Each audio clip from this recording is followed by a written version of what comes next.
Hi, welcome back. I have a really cool story to share today. So it turns out I was born in a haunted hospital, which I thought was pretty cool. And I guess you would think that most hospitals would be haunted because lots of people die there. Lots of traumatic things happen to people in hospitals. But this apparently was land that was haunted before it was a hospital.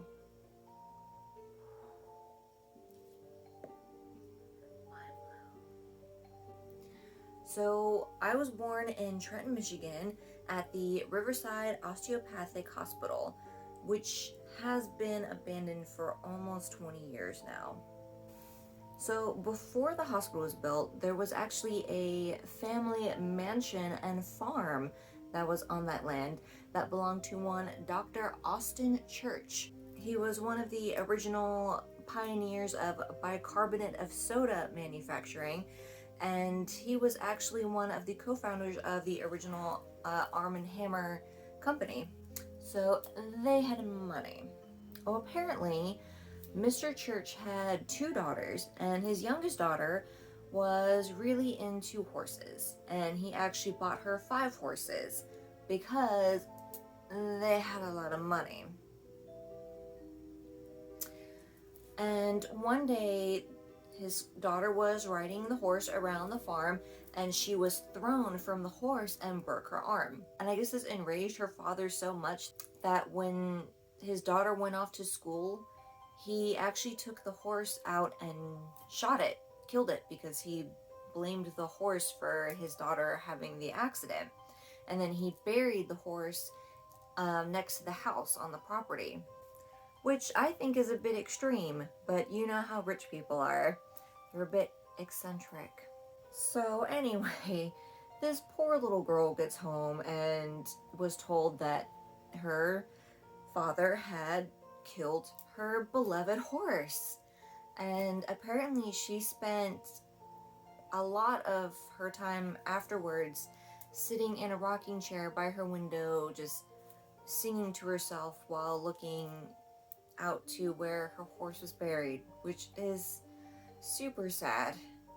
And this little girl is sort of the main figure in the hauntings.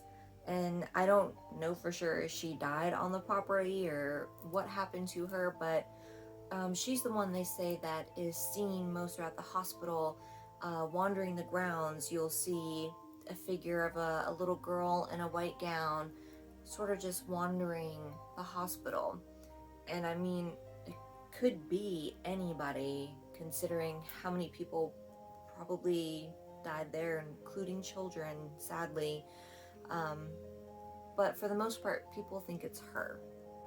It's also said that there's like a strange mound where that horse was buried that you can still see to this day. I guess if you're wandering the grounds and you just see this little mound of earth sticking up, that's where the horse was buried, which I guess is weird because at this point I don't see what would possibly be left of that horse to create an actual distension in the ground.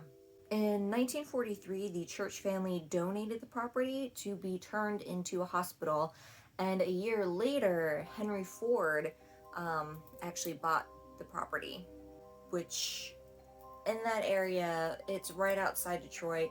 Henry Ford pretty much owned everything back then. So the hospital was actually built around the original mansion, and that could definitely be another tether for the spirit of that little girl to continue to wander around the grounds because of her home being there and her, favorite super loved horse being buried there. There was a story that I read about an older gentleman who was staying in the part of the hospital that was built in the home, and I guess he was in the girls' room. Literally no proof of this, but this is a story. We're just here to tell stories, spooky stories. Doesn't matter. He claimed that he was staying in that room, his hospital room. Like the girls' room was refurbished into just a inpatient room. So this gentleman claimed that when he was staying in his room, in the inpatient room that had been built into the old house, that at night he would hear footsteps or faint singing. And so when he was released from the hospital, he went back in and set up cameras. Okay. Did you though? And he claimed to have gotten footage of the full apparition of the little girl with her long white gown, little bows in her hair, and she was standing next to the window and quietly sobbing and singing to herself.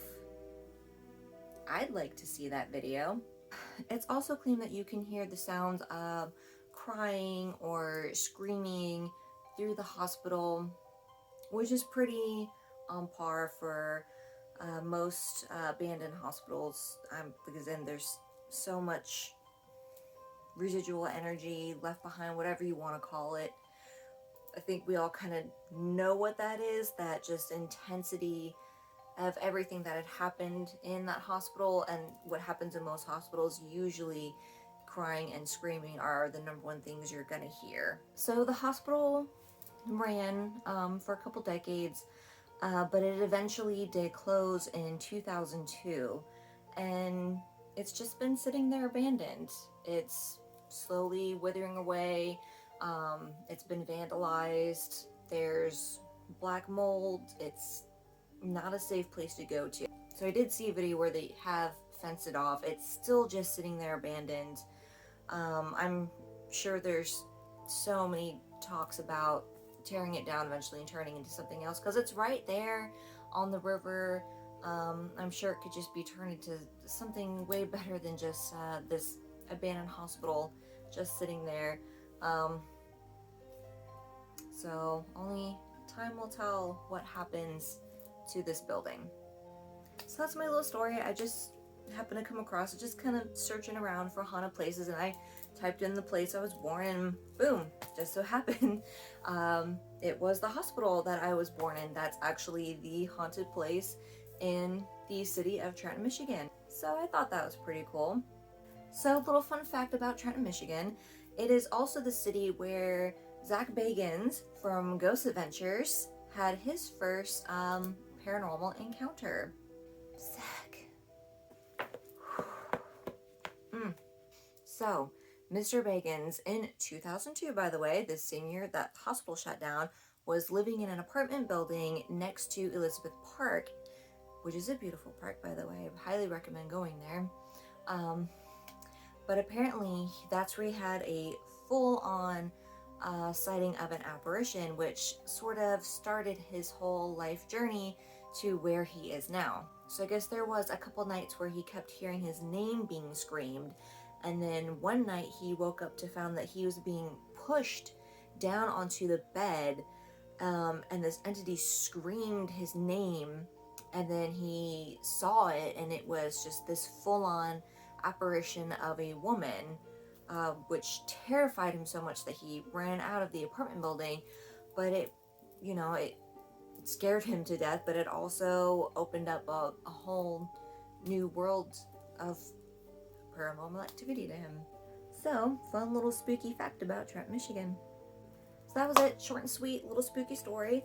And if you were born in a spooky haunted place, I would love to hear about it. And you can drop your story in the comment section, and that would be really cool. Alright, I hope you have a wonderful day or evening or whenever you're watching this, and stay spooky. Bye.